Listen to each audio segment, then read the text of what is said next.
PWD News Radio Dagupan.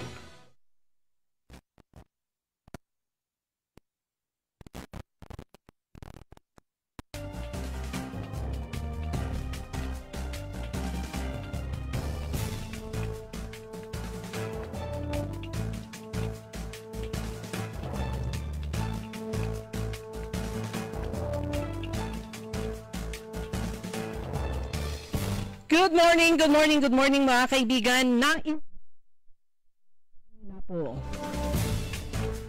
Araw ng Huwebes, ngayon ay May 8 at oras na ng ating programang Todo Balita at Komentaryo sa DWIC Dagupan. Muli tayo ay magkakasama-sama hanggang alas 6 ng umaga. Inyong maririnig mga balita kaganapan sa lalawigan ng Pangasinan, sa ibang bahagi ng bansa at sa ibayong dagat.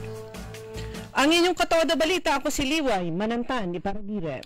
Ako naman si Susan Valdez Yadaw. Sa technical kasama natin ka Aaron Eli Garcia.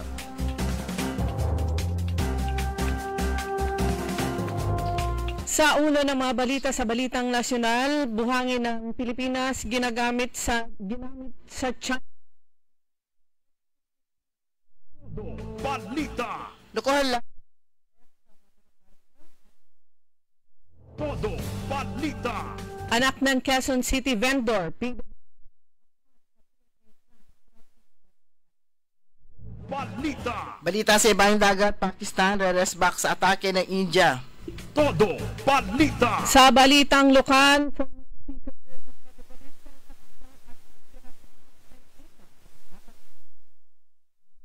Todo Balita. Serye ng 3-day disaster risk reduction and management course for public sector sinimulan ng MDRRMO. Todo Balita. Sa balitang pampalakasan, Gilas Pilipinas sasalang sa Tune-Up Games bago tumulak sa FIBA Asia Cup.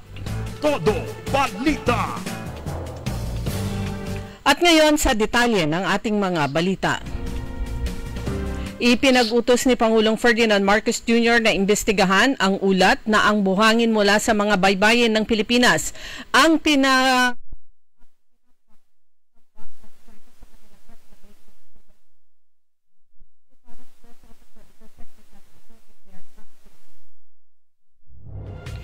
matapos makatanggap ng impormasyon investigasyon tungkol dito. Sakali man anyang mayroong mga lokal na pamahalaan na sangkot sa sinasabing quarrying para gamitin sa reclamation, ay pananagutin din nila ang mga ito. Mahigpit anya ang bilin ni Pangulong Marcos na papanagutin kung sino man ang dapat managot.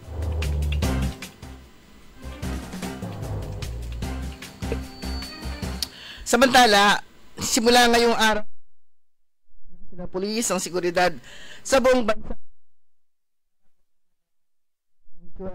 Sa command conference kahapon sa Camp Crame, nilatag ni PNP Chief General Romel Marbil ang huling operational timeline para sa seguridad sa eleksyon. Layon-aniyan nito na masiguro ang isang tapat, maayos at mapayapang halalan. Prioridad aniya rito ang pagbabantay sa mga polling precinct, vital installation at iba pang lugar na may kinalaman sa eleksyon. Gumawa ng pambihirang kasaysayan ang 23 years old na anak ng isang vendor at person with disability matapos itong itanghal na valedictorian ng Philippine Military Academy Siklab Laya o sundalong isinilang na kasangga at lakas ng ating bayan para sa kalayaan, Class of 2025. Nakamit ni Cadet First Class Jesse Ticar Jr. ang pinakamataas na grade point average na 9.52%.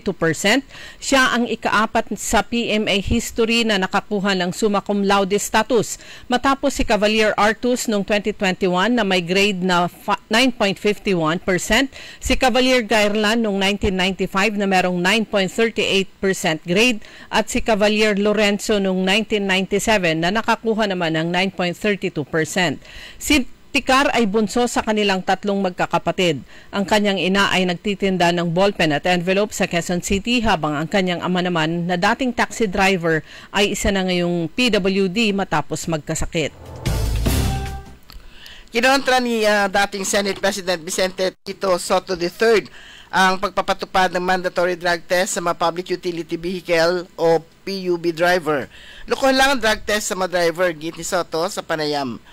Aniya base sa nakalap ng datos bago niya isulong ang naging batas na Anti-Drunk and Drug Driving Act mula 2002 hanggang 2010 ay higit 24 milyon ang sinalang sa drug test pero 0.06% lamang ang nagpositibo. Taas ang sinabi ni Soto na pagkakakitaan lamang ito ng mga testing center at ang mga posibleng kasabwat sa Land Transportation Office. Sininiwalat pa ni Soto na may nagtangka sa kanyang manuhol ng kalahating milyong piso kada buwan mapanatili lamang ang drug test sa mga driver pero hindi siya pumayag noon. Zero violence. Ito ang sinabi ni Philippine National Police Chief General Romel Francisco Marbil. Target nila 5 araw bago ang halalan.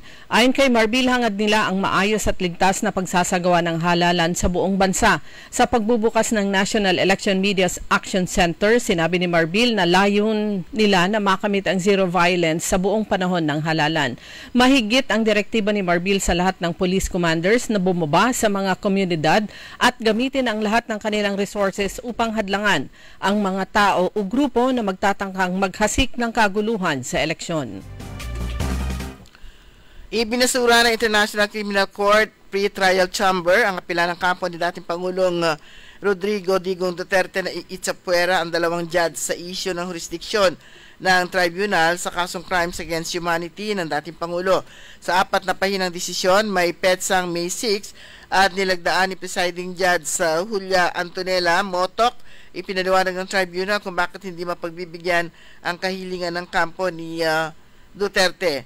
Sa apilang isinampa ng defense team noong May 1, iginit nila ang partial excusal nina Judge Rene Adelaide, Sophie Alapine Ganzu at Judge Maria del Socorro Flores Liera sa pagganap ng kanilang tungkulin sa pre-trial number 1 sa isyu ng jurisdiction dahil umano sa posibilidad na perceived bias.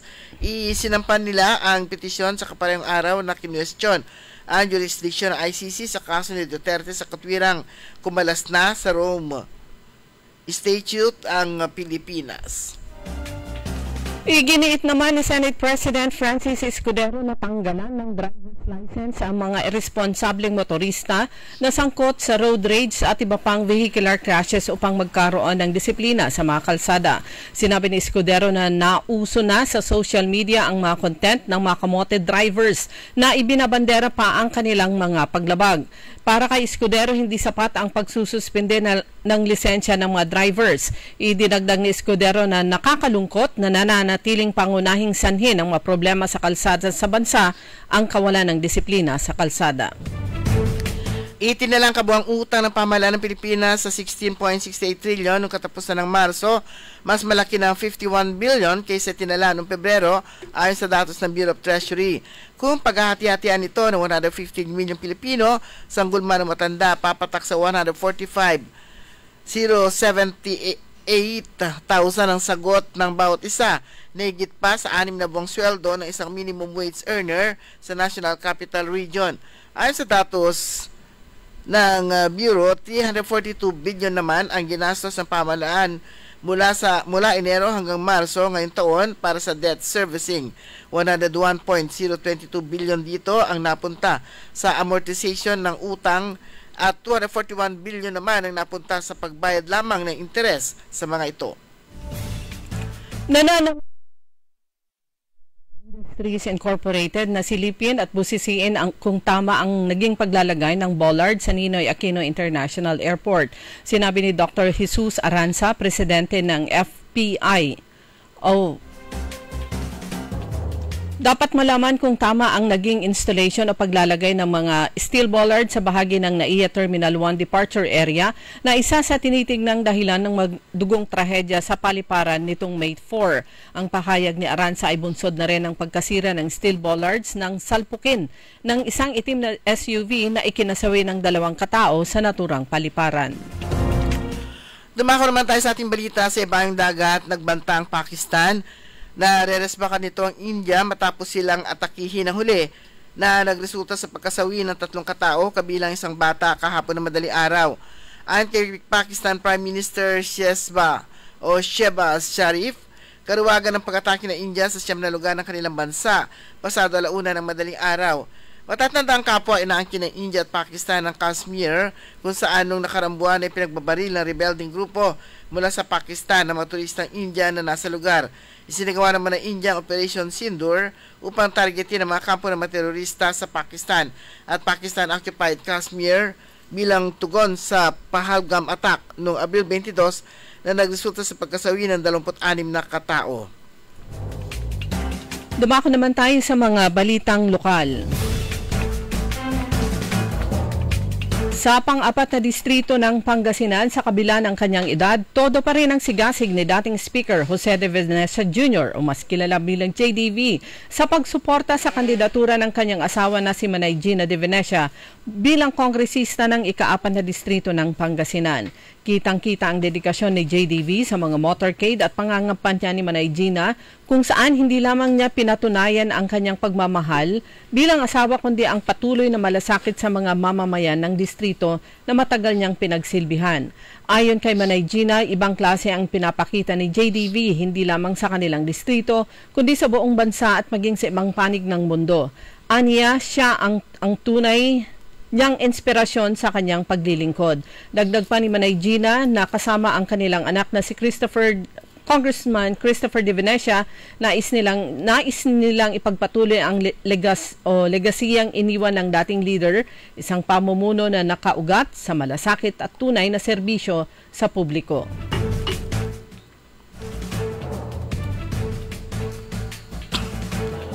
Sinimulan ng Municipal Disaster Risk Reduction Management Office ang isang serye ng 3 araw na Disaster Risk Reduction and Management Course for Public Sectors sa pangunguna ni LDRRMO Genevieve Uy kahapon May 7 hanggang May 9 sa Balon Bayambang Event Center. Ang naturang pagsasanay ay dinaluhan ng mga Barangay Secretary, Barangay Treasurer, Committee Head on Disaster and Environment, Chief Tanod, BHW, BNS, Child Development Worker, SK Chairman, at SK Committee Head on Disaster Environment mula sa 77 barangay ng bayan at ilang piling empleyado ng munisipyo. Layunin ng kursong ito na palalimin pa ang kalaman at kakayahan ng malingkod bayan pagdating sa DRRM upang mas maging maaga, panda at epektibo sa pagharap sa iba't ibang uri ng sakuna, mapabaha, lindol, sunog o iba pang banta sa buhay at kaligtasan. Sa bayan ng Bayambang, formal na nagbukas kahapon ang college admission ng Bayambang Polytechnic College para sa darating na academic year 2025-2026. Hinihikayat ni Mayor Nina Jose Quiambao ang bawat Bayambanggenyo na may hangaring makapagtapos ng kolehiyo. Hindi hadlang ang kahirapan anya sa pag-abot ng pangarap. Sa tulong ng lokal na pamahalaan, katuwang ng Bayambang Polytechnic College, sinabi ni Mayor Quiambao na may pagkakataong makamit ang isang mas maliwanag na kinabukasan para sa mga kabataan sa kanyang bayan, para sa kanilang pamilya at para sa kanilang bayan mismo. Ang Bayambang Polytechnic College sa patunay na may lokal na pamahalaan na kaagapay sa inyong paglalakbay tungo sa tagumpay, pahayag nito. 41 na ang may-ari o 41 may-ari ng alagang hayop ang tumugon sa Barangay Gusang at mga kalapit na lugar sa panawagan ng LGU Mangaldan na pabakunahan ng kanilang mga alagang pusa at aso laban sa rabies kahapon May 7 sa Purok 6, Barangay Gusang. May kabuang 133 alagang hayop pa nakatanggap ng anti-rabies vaccination sa pinangangasiwaan ng Municipal Agricultural Office ng LGU sa pamamagitan ni veterinarian na Dr. Willino Zacarias. Sa datos na rehistrasyon, 48 dito ay pusa habang 85 ay aso. Inimok ni LGU ng LGU Mangaldan ang mga residente ng Mangaldan na maging responsabling may-ari ng alagang hayop sa pamamagitan ng regular na pagpapabakuna sa kanila. Ibinalita naman ng Department of Agrarian Reform o DAR Region 1 na mas mapapabilis ang paghahatid ng mga produkto ng magsasaka mula Bantog sa Mahangnayon Multipurpose Cooperative sa Asingan dahil sa refrigerated van na ibinigay sa kanila ng DAR o Department of Agrarian Reform sa ilalim ng proyektong Sustainable and Resilient Agrarian Reform Communities o SURE-ARCs. Labis ang pasasalamat ni Chairperson Rolly Mateo sa DAR sa ilalim ng pamumuno ni Secretary Conrado Estrella III at kay Pangulong Ferdinand Marcos Jr. sa patuloy na suportang serbisyo na ibinibigay sa mga magsasakang benepisyaryo ng reformang agraryo. Nagsagawa ng masusing inspeksyon at verifikasyon ng mga opisyal ng Comelec Alaminos sa pangunguna ni Election Officer Miguel Bautista kasama si City Treasurer Rolando Aglibot sa mga official ballots, forms, documents at mga supplies na gagamitin sa darating na 2025 midterm election sa Office of the City Treasurer ngayong hapon. Kahapon ay ito ay upang masigurong tama at maayos sa madumating na election para Parnilla sa lungsod na nakatakda ihatid sa bawat presinto ngayong linggo. Kabilang sa masumaksi sa natural inspection, si City Legal Officer Melanie Awanan at ilang mga kandidato at kinatawan ng iba't ibang partido. Dumako naman tayo sa mga balitang pampalakasan. Kumawala ang rain or shine sa fourth quarter para patumbahin ang Blackwater sa score na 120 kontra 106. Sa Season 49 PBA Philippine Cup, ang kanilang laro ay ginanap kahapon sa Ninoy Aquino Stadium sa Malate, Manila. Kumamada si center Keith Datu ng 27 points at may 23 markers naman si guard Adrian Nocom sa pagbangon ng Elasto Painters sa naunang kaibiguan para itaas ang baraha sa 3-2. Samantala,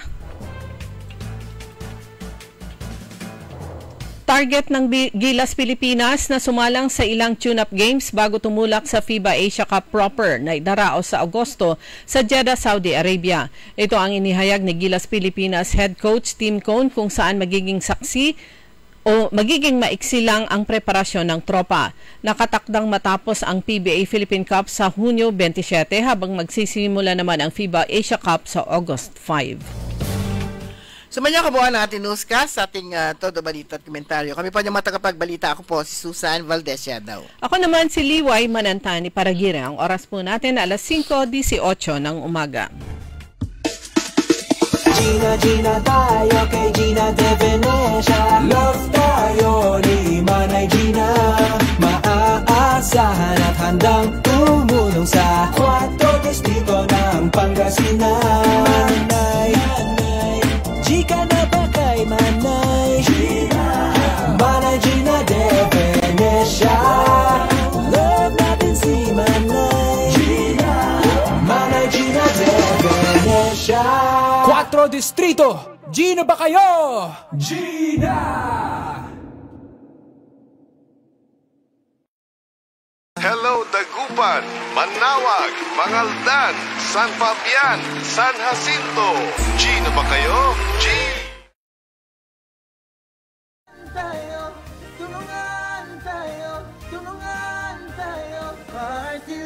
Botosan, Tulungan Tayo Party List, number 64, Jad Balota.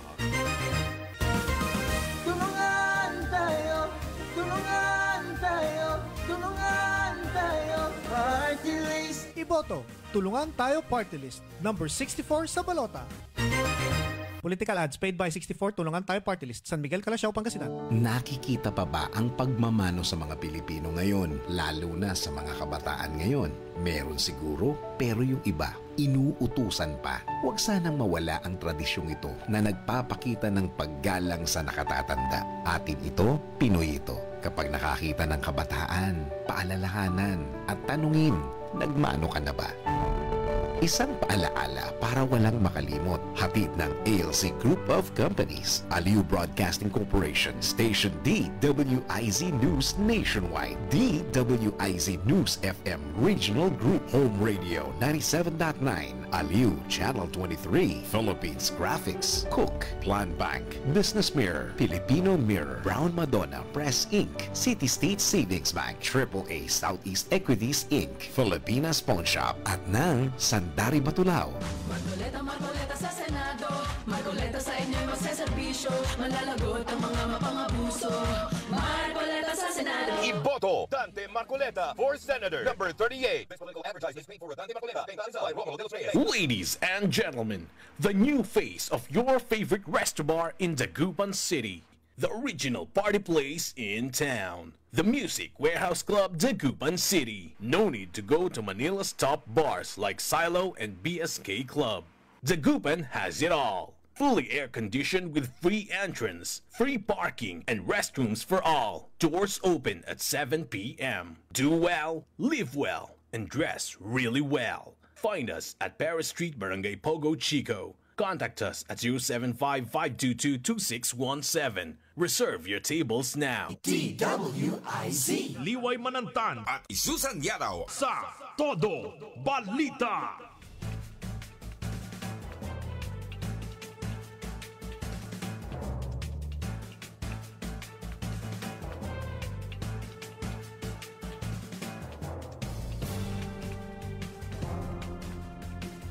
Oras po natin mga kaibigan, alas 5:21 po ng umaga at nasa pangalawang bahagi na po tayo ng Todo Balita. Kasama nyo pa rin Liway Manantani Paragire. At Susan Valdez daw. Siguro mamaya kung pwedeng tawagan ang Pag-asa ka Aaron Elim before 6, mga 5:45 baka sakaling meron ng update dahil mukhang the whole week raranasan po natin ang manakanakang pag-ulan. Ano na ngayon? Ngayon ay 8. So, 1, 2, 3, 4. 4 na tulog na lang. 4 na tulog na lang, magkakaalaman na. Ayan. Kaya yung boat buying, huwag na kayo magtaka. Hindi ito malaking issue. Pero, ang issue rito, kapag yung mismong kandidato, sikat yung mambubunog. Aha. Yan kasi nabasa ko yung lumabas na, ito yung balita, na sinampan daw ng kaso ni Vice Mayor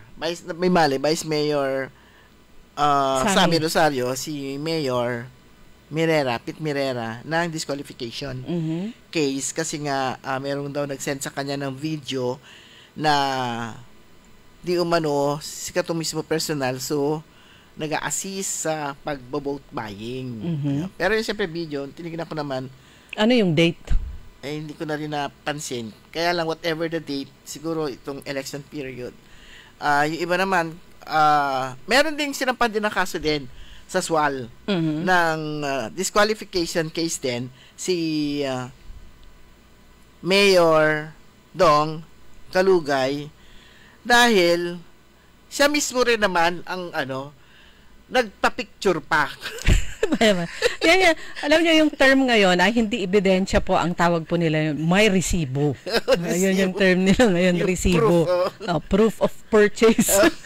Kasi sikat yung mambubunog, isa mampapicture. Wala ni sign to hand sign to. Ano ba mga hand sign, yung mga ganon. Pero maraming hindi makatulog. Dahil hindi nila alam kung saan ba yung distribution centers.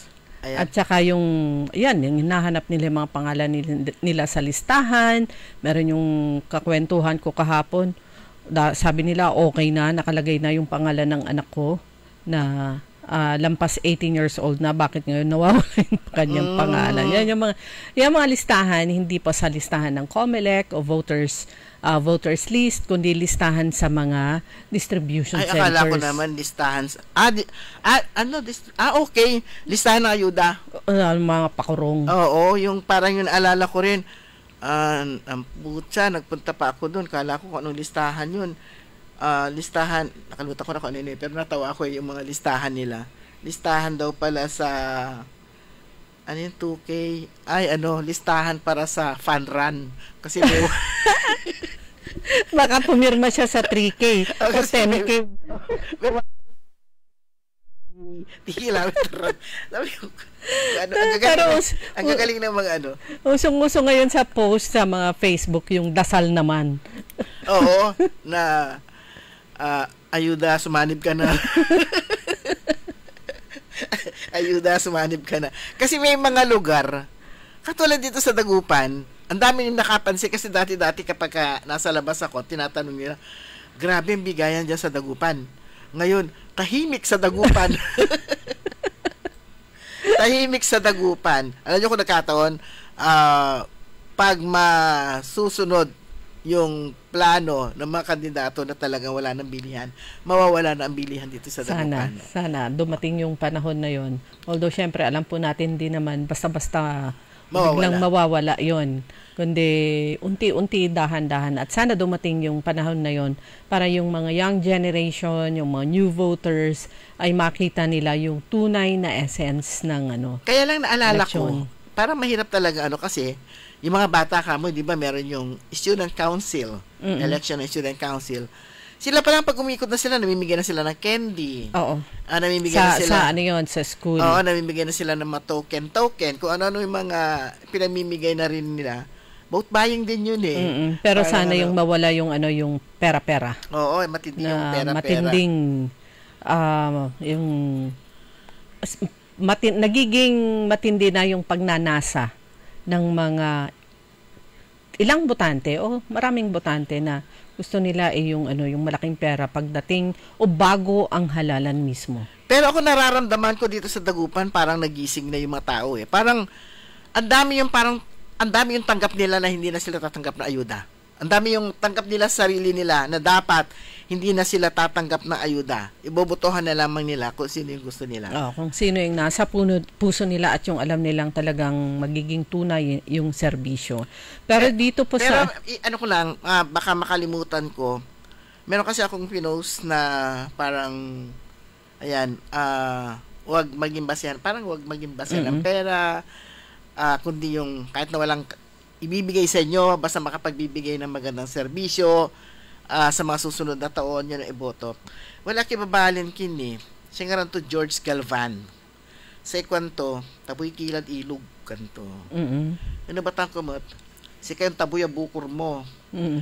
Nung i-search yung pangalan niya, kapitan ng isang barangay dito sa Dagupan. Anong barangay? May Chico-Chico o ano? Pugo-Chico? Lasip-Chico? Lasip-Chico? Basta dyan sa bandar yan. Search natin. Ang pangalan niya? George Galvan. George? Sabi ko, bastos naman itong gano'n na to. Pero ano talaga? Nakikialam sa... Okay, yung... Sana kung ano man yung whatever na i-post natin, basta hindi fake news. Basta legit na opinion ng isang tao, ay wag nyo nang wag kayong sumausaw sa usapan kung di naman maganda yung yung inyong sasabihin, kabastusan yun. Na meron naman silang sariling page, dito sila gumawa. Pero nung tinignan nyo, siya talaga? Siya yung laman ng niya? Siya Pero na lang kung na-hack siya o ginamit yung kanyang page, pero isang George Galvan.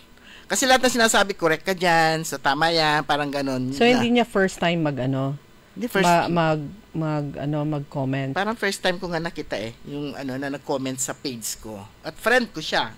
Kasi kung minsan tinitina ko muna kung taga-Dagupan, kung taga-saan, bago natin ina-accept. So yun, nakita ko ay kapitan ng isang barangay magko-comment kapag ka ganun, taboy kilad ilog kanto. Sige, taboy bukor mo. Ngalik, bastos ka. Ito yung picture niya. Parang yan, oo. Itsura pa naman, no? Itsurang? Sanggano. Si Aaron Orly, kilala niya to. Kasi memorize niya lahat yung mga kapitan dito sa ating lungsod. Grabe yung memory ni Aaron Orly. Ayan. Ay, may nabati siya sa kanyang birthday. Yan. So, alala ko lang, irespeto po natin, damdamin ng bawat isa, lalo na. Pero kung fake news, ayun, pwede kayong pumasok doon. Pwede nyong sabihan na fake news yan. Pero kung ano yung damdamin, eto nga, what's on your mind, yung nakalagay nga doon sa di ba, sa Facebook, kung yung nasa isip mo, kung yung damdamin mo, yun ang sabihin mo. Huwag kayong papasok-pasok sa thread ng may thread o page ng may page. Tapos, hindi rin lang maganda yung sasabihin mo. Tapos, malalaman mo, opisyal ka pa ng barangay. Nakakahiya. Kabastusan yun. Speaking about fake news, ayan, di po ba na nung May 1, ginanap yung test run pa lang naman, testing. Pag tinitesting yung project, ibig sabihin para makita nila kung okay ba, walang problema, may mga dapat ayusin, di ba? Yung reflective pool and interactive fountain. At syempre, testing pa lang, mababa pa yung lipad, kumbaga, nung tubig, etc. At i-post nga po yun ng Province of Pangasinan. At marami yung mga andoon na tuwang-tuwa silang pinost yung mga videos nila sa Facebook. Ay, may gumawa ng fake news. At binabanatan yung project na palpak daw. Ang dami daw problema, may mga lumalabas na buhangin, etc.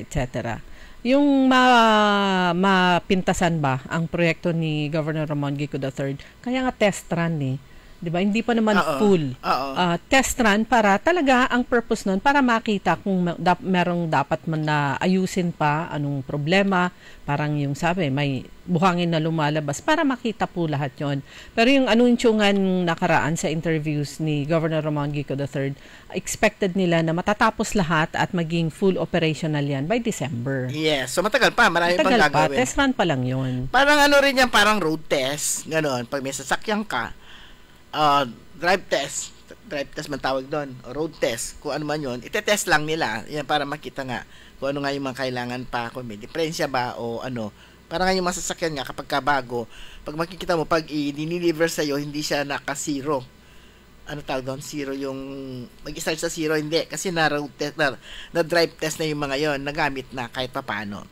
Pero ang bilis po ng oras natin mga kaibigan, ganap na po lang 5:31.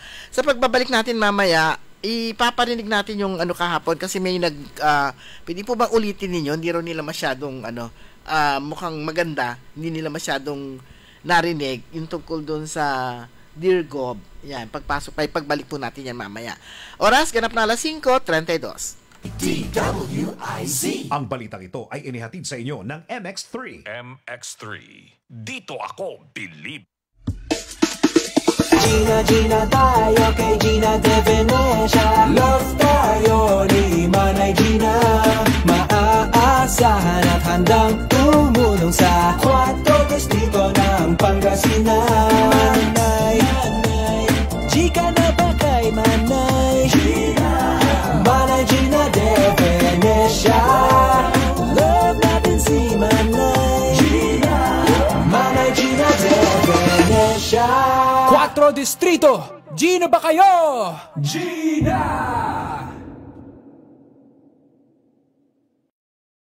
Hello, Dagupan, Manawag, Mangaldan, San Fabian, San Jacinto. Gina ba kayo?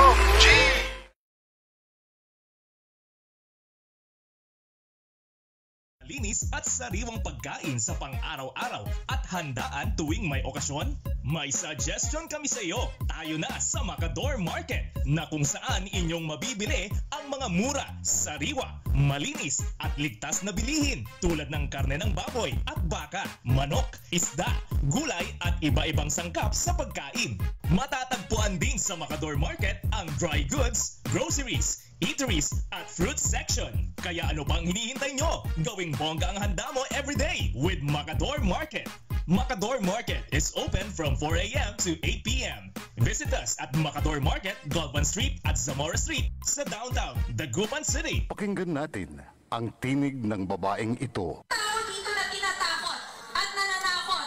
Ito ang sagot ko sa mga nananakot sa ating mga kailyan. Huwag niyo silang tahunin. Harapin niyo ako! At pakinggan naman natin ang tula ni Mayor Rami Paraino. Ang panunungkulan ay serbisyong pinapahalagahan. Hindi ito kinakasangkapan para manira ng walang pakundangan. Tayo'y alipin ng ating sinumpaan.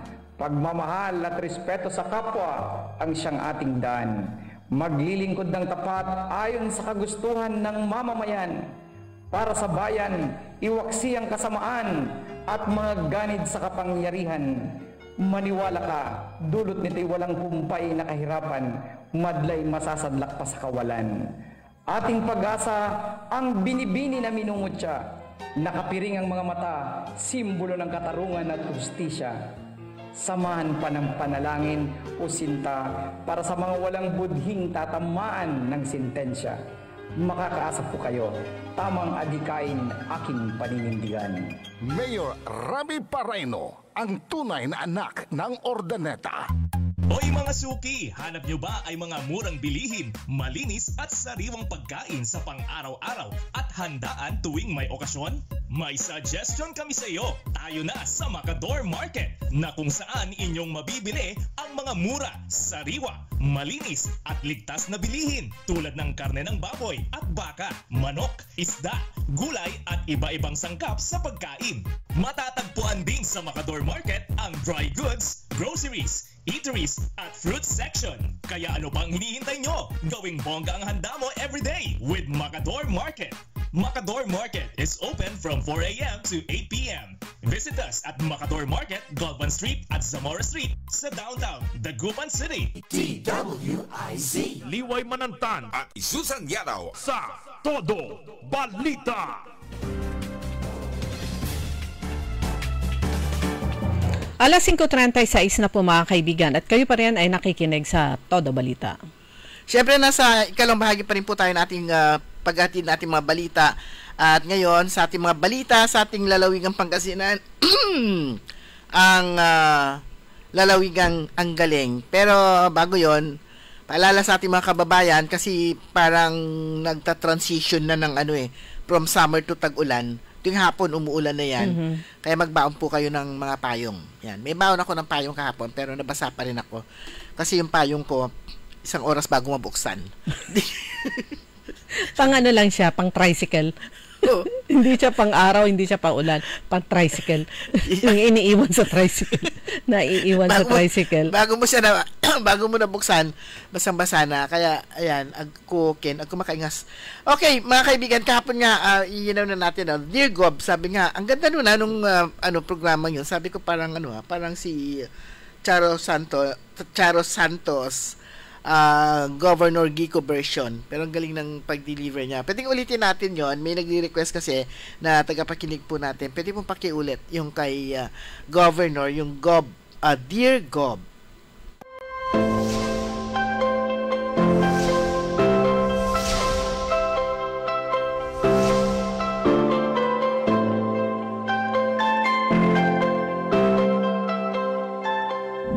Para sa mga pasyenteng dumaraan sa dialysis, bawat araw ay isang laban, hindi lang para mabuhay, kundi para mabuhay ng may dignidad. Pero, paano kung ang pangaraw-araw mong budget na pinipilit mong pagkasyahin sa pagkain at iba pang gastusin ay kailangan mo pang ilaan para sa gamot at pamasahe? Sa dami ng mga bayarin, ang dapat sanang lunas ay naging dagdag pa na pasanin. Kaya naman, sa lalawigan ng Pangasinan, may mga binhi tayo ng pag-asa na unti-unting itinatanim sa ating mga ospital. Mga dialysis centers katulad na lang ng itinayo sa Western Pangasinan District Hospital sa siyudad ng Alaminos. Isang tahanan ng pag-asa para sa mga gaya nilang patuloy na lumalaban. Ngayon, isang pasyente ang magbabahagi ng kanyang kwento kung paano siya ay patuloy na lumalaban sa kanyang karamdaman, hatid ng bagong pag-asa. Dear Gov, mula po ako sa Bani, Pangasinan. Plano na sana naming mag-asawa ang magkaroon ng anak nang magsimula ang aming kalbaryo.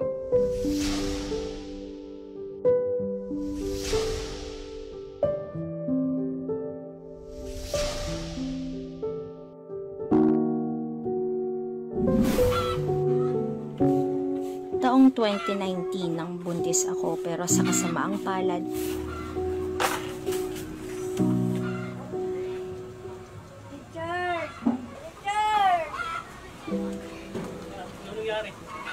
ay namatay ito sa aking sinapupunan sa ika-8 buwan ng aking pagbubuntis. Ano ba ang ating naramdaman sa ating? Sumubok ulit kaming mag-asawa noong 2021 pero muli kaming nabigo. Dahil 6 months pa lang ay kinailangan kong ma-emergency cesarean dahil sa komplikasyon. Dito na rin nalaman na hindi na fully functioning ang kidney ko at agad din akong in emergency dialysis. 2 dagok na sabay namin hinarap na mag-asawa. Dahil sa kailangan kong mag-dialysis 2 at minsan ay 3 beses pa sa isang linggo sa San Carlos City, Pangasinan, ay nahinto sa trabaho ang aking asawa at nag-freelance na lang. Tuwing may session ako ng dialysis ay gigising ang asawa ko ng alas 4:30 para maghanda dahil alas 6 dapat ay papunta na kami sa San Carlos City.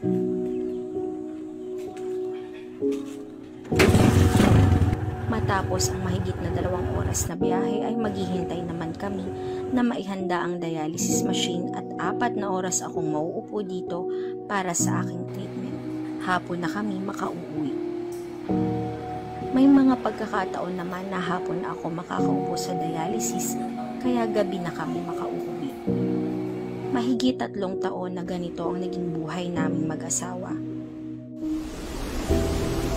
Kapag malakas ang ulan o bumabagyo, hindi ako nakakapag-dialysis. Kaya naman babawasan ko ang konsumo ko ng tubig para hindi ako magmanas. Hirap na kailangan tiisin para mabuhay. Sakripisyo na kailangan gawin para sa mga taong nagmamahal sa akin at kasama kong lumalaban sa aking karamdaman.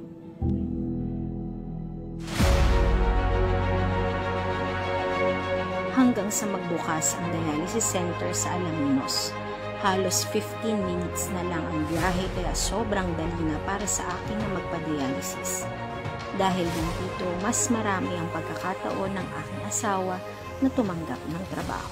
Gob, maraming salamat po sa pagpapagawa po ng dialysis dito sa Alaminos kasi po, laking tulong po sa amin na mga malalayo. Less oras po, tapos sa may bagyo, po siya, makakapunta po kami kahit na may bagyo kasi malapit lang. Hindi na po ko gumigising ng alas 4 ng umaga para mahabol po yung oras ng dialysis ko kasi mas malapit po dito. Sana Gob, marami pang blessings ang dumating sa'yo para marami sa pang matulungan na katulad namin dialysis patient. Sa bawat tusok ng karayom at sa bawat oras na ginugugol sa dialysis, hindi lang katawan ang sinusubok, pati puso, pag-iisip at pananampalataya. Pero dahil sa pag-asang inilapit natin sa ating mga kababayang dialysis patients, nabawasan ang bigat na kanilang pasan. Mahirap man ay unti-unting kinakaya. Maraming salamat, Decibel, sa pagbabahagi ng iyong istorya. Hanga ako sa tapang at lakas mo. Inspirasyon ko ang isang tulad mo na hindi sumusuko sa paglaban sa matinding karamdaman. Naway, bigyan ka ng Diyos ng lakas araw-araw. Para sa mga nais magpadala ng kanilang liham sa Dear Gov, maging kwento, sumbong, o anumang saloobin, maaari ninyo itong ipadala sa aking tanggapan sa Kapitolyo. Muli, ito po ang inyong Dear Gov, patuloy na maglilingkod, tapat at maasahan para ipagpatuloy ang galing ng Pangasinan.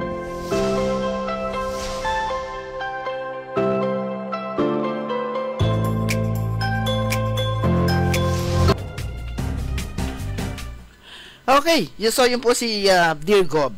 Ang galing. Ang galing. At saka ang galing naman talaga, di ba? Wala pang 3 taon, pero ang dami na pong na-accomplish, ang dami na pong naramdaman, na experience na mga pagbabago dito sa lalawigan ng Pangasinan. Meron akong nabasang pero ang galing talaga eh. Ang husay ko, ayaw niyong gamitin yung ang galing. Pigil pa siya. Pigil pa siya sa kanyang reaction. Kaya,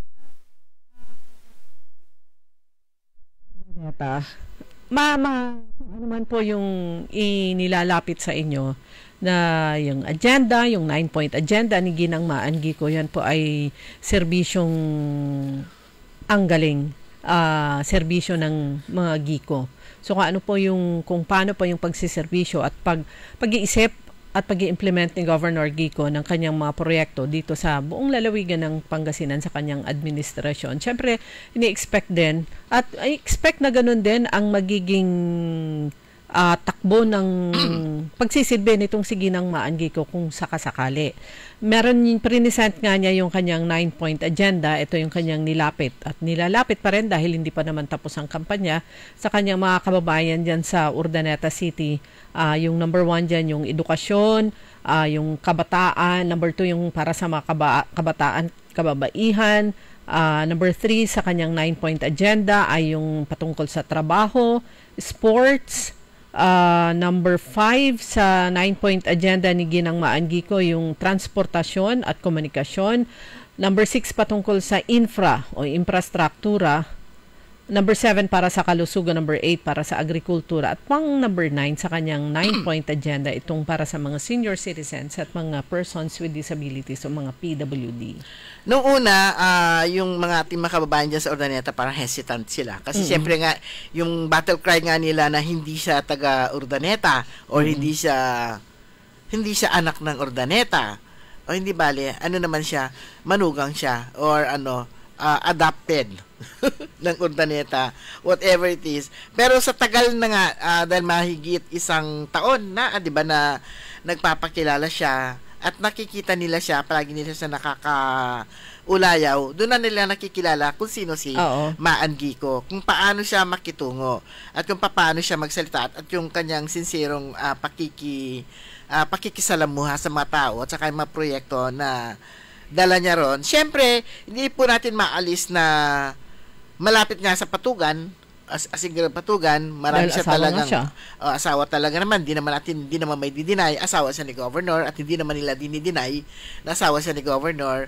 Kung ano man yung mga pwedeng dalhin o tulong na madadala na manggagaling sa provincial government is natural lang yun dahil ang Urdaneta is part ng probinsya. At syempre yung manugang ng congressman ng 5th District. Yan. So yung nakita nila doon, kaya nakikita natin nung tumatagal, nag-iiba na yung parang okay, sabi mo gano'n, parang makikita mo na maan ay makikita natin ng mga misa kasi yung meron itong tinatawag nilang parang sa social media sila Oo. Parang magiging basihan mo yung sa social media, meron yung paramihan ng troll, paramihan ng troll at saka paramihan ng mga comments doon. At saka yung mga dramatics ng kanyang katunggali. Di ba? Hindi i-present. Parang yung sinasabi ni Governor, i-present kung ano yung inyong agenda para sa inyong mga kababayan. Hindi yung puro paninira, puro throwback na ang sabi nga ni Governor, hindi natin kailangan yung 15 years para makapagpatupad ng mga proyektong pakikinabangan ng ating mga kababayan. Less than 3 years, ang dami na. Meron yung mga sa tagal na nila sa pwesto na perfect na nila yung paggawa ng paninira. Akala ko kung ano yung na-perfect na. Parang tsaka na-perfect na nila yung, ito lang dapat. Parang yun na lang at yun ang kanilang gusto nilang gawin para sa kanilang lugar. Ang bilis ko ng makalimutan. Kasi iba ang sinasabi, ilatag nyo yung plataforma. Ilatag nyo kung ano dapat nyo gawin. Iba kasi wala namang malatag. Kaya anong ba gagawin nila? O dilatag na lang nila yung kanilang paninira. Kaya, imbis na maglatag, para na lang lata. Yung matalangatang. True. Wala silang may latag yun. Paninira na lang yung gagawin nila. Kaya yung mga paninira, kahit nasaan man, hindi lang sa Dagupan, kahit nasa... Basta pagdating ng eleksyon. Kahit na anong panig, kapag tignan po ninyo yung mga... Meron naman yung mga nagsasabi naman talaga ng totoo. Ayan. Pero yung kapag obviously, ulit mula day 1 hanggang day 1,000, naninira, iba na yon. Hindi na yon sakit na yon. Kapag yung At saka walang ibang ginawa. Hindi rin normal. Siguro ang tinid ng paghanga nila kay Governor Gico. Kasi siya na lang ang pinapanood. At tinututukan. So, pati yung smallest details, kung meron siya makita kahit na, halimbawa, titignan kita, lahat na lang. Nakatayo yung buhok mo puting isa doon, yun gagawa na nila na, gagawa na nila rin, na issue. Kung i-analyze natin, kahit sila, sabi nila siguro, ang galing ni Governor Gico. Kasi siya na lang yung pinapanood ng bawat galaw niya. So, hinahangaan din pala nila. True. Pero, na lumabas nga na yung round 1, kanturay, round 2, round 3, yung comparison ng dalawang naglalaban. Sana ganun na lang din ang gawin ng bawat isa, mga tumatakbo, kung ayaw nila magdebate, kasi debate naman talaga doon sa debate. Pero doon sa debate rin kumisan, meron din yung mahusay magsalita rin, meron din yung hindi mahusay. Kaya lang, pero kapag sa debate, kasi kapag tapat ka naman sa sasabihin mo, totoo lang yung sasabihin mo, kayang-kaya mo rin yan, na panindigan yung sasabihin mo, di ilatag na lang nila qualification ng bawat isa, ano nagawa nito, ano nagawa niya. Tama yun, sektor na edukasyon, anong meron ito, yung isa, ganon. Kaysa yung naninira, puro na lang paninira yung gagawin mo, pero wala ka namang nilalatag na sarili mong yung ginawa mong, yung plataforma mo, binabanata mo yung plataforma na isa, kung ano yung ginawa ng isa, pero ikaw naman wala kang malatag na solusyon. Parang ganon yung mga di ba, yung pag may problema, ang dali mo mag-comment, di pwede yan, di ganun yan, pero wala ka naman may latag na solusyon. Wala. Latang nga eh. Pero mabilis yung oras natin 5:51, babalik po tayo pagkatapos pa rin po ng ilang paalala. Para diretso na alive ang umaga mo. Para diretso na buhay ang dugo mo. Para diretso na ang bangon at trabaho na agad-agad. Iaarangkada na namin ang mga balitang kailangan mo. Ibibigay na namin ang mga impormasyong pinaka-latest, pinakabago, pinag-uusapan, trending, viral. Arangkada Balita live sa DWIZ Metro at Mega Manila. DWIZ News FM regional stations. Naka-live din sa lahat ng DWIZ Digital News account, Facebook, YouTube at DWIZ News website. At panoorin din ang live nationwide sa Aliw 23 Free TV. Arangkada Balita. Arangkada na sina Drew Nasino at si Ate Juday, Judith Estrada Larino. Gising ang morning mo sa Arangkada Balita. Live araw-araw, Monday to Friday, 5 a.m. Pagsapit ng alas 12 bago ka mag-lunch o kaya nagla-lunch ka, dagdagan pa ang mga alam mo para hindi ka naman huli sa balita. Live sa DWIZ Manila at sa lahat ng DWIZ News FM sa buong Pilipinas, Luzon, Visayas at Mindanao. At mapapanood ng live sa Aliw 23 Free TV at sa lahat ng digital channel ng DWIZ.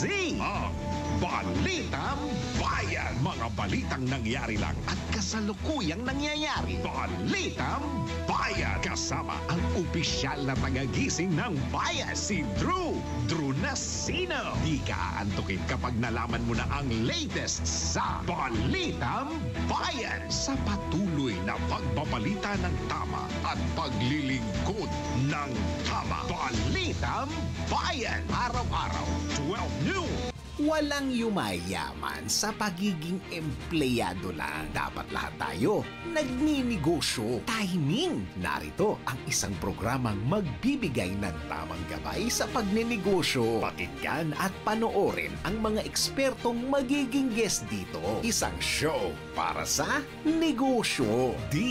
DWIZ Negosyo. Kasama sina Lito Gagni at Jerry Orbina tuwing Tuesday, Thursday at Friday, 2 p.m. Pakinggan ng live sa DWIZ. Panoorin ng live sa Aliw 23 at i-follow sa lahat ng digital channels ng DWIZ, Facebook, YouTube at DWIZ News app. Huwag munang magplano, huwag munang sasabak, huwag munang papasok sa negosyo ng hindi napapanood ang show na Negosyo. Dahil ang dating ng DWIZ ay nationwide. Kailangan mabalitaan mo ang mga nagbabagang balita saan man ito sa Pilipinas. Hatid ng buong puwersa ng DWIZ News Gathering Team. Hatid ang programang magbibigay ng tamang impormasyon na galing sa lahat ng region sa buong bayan. DWIZ Network News. Bida ang lahat ng DWIZ regional stations at lahat ng news correspondents sa lahat ng lugar sa bayan. Kasama sina Angelo Bainyo at Maine Barreto. Naka-live sa DWIZ Manila at lahat ng DWIZ regional stations sa buong Pilipinas. Mapapanood din sa Aliw Channel 23 at lahat ng DWIZ digital channels, Facebook, YouTube at DWIZ News website, Monday to Friday, 1 p.m. DWIZ DWIZ Network News. Bawal ang babagal-bagal, bawal ang kukupad-kupad. Mabilis na ang panahon, kaya maiiwan ka kapag hindi ka nakasabay sa bilis ng panahon. Presyo ng gasolina, saan traffic, saan hindi. May strike ba o wala? At mga balitang importante sa buhay ng commuter na Pinoy sa DWIZ Pasada Balita. Live sa DWIZ AM Metro and Mega Manila. DWIZ News FM Regional Stations. Aliw Channel 23 at nakalive din sa lahat ng DWIZ digital accounts. Kasama ang magbibigay ng kakaibang drive sa umaga. John Ibanez. DWIZ Pasada Balita. Tuloy sa pagbabalita ng tama. Paglilingkod ng tama. Lunes hanggang Biyernes 7 a.m. DWIZ Liway Manantan at Isusan Yaraw sa Todo Balita. 4 na minuto na lang mga kaibigan bago mag-alas 6 ng umaga. Ako nakitang post, siguro naka-live sila noon, yung garongcade ni na Manang Celia Lim, na inabutan sila ng ulan. Ang ulan ngayon, itong week na to, hindi mo matansya kung babagsak na o mamaya pa. Kaya yung mga nangangampanya, lalo na yung mga naggagarongcade, malaki yung possibility talaga na abutan sila ng ulan along the road. Meron palang LPA, pero nalusaw na raw. Nalusaw na yung isa sa dalawang LPA sa loob ng Philippine Area of Responsibility. Yung isa pang LPA na nanatiling mababa naman daw yung chance na maging bagyo. So yun. Pero bago natin makalimutan, ito pong ating butika sa radyo, sponsored by, syempre, ni Councilor Dada Reyna. May mga gamot na po tayo rito na meron pa, no? Di ba? Marami pa. Tinignan mo ako eh. Marami pa tayong gamot yan. Konti na. Bilis ha? Hindi ko pa na-announce. Konti na lang. Kaya pala biglang tumingin. Konti na lang yung gamot. Ang dami nun eh. Nabinigay 1 week lang yun. 2 weeks na. Hindi pa ako nakahingi.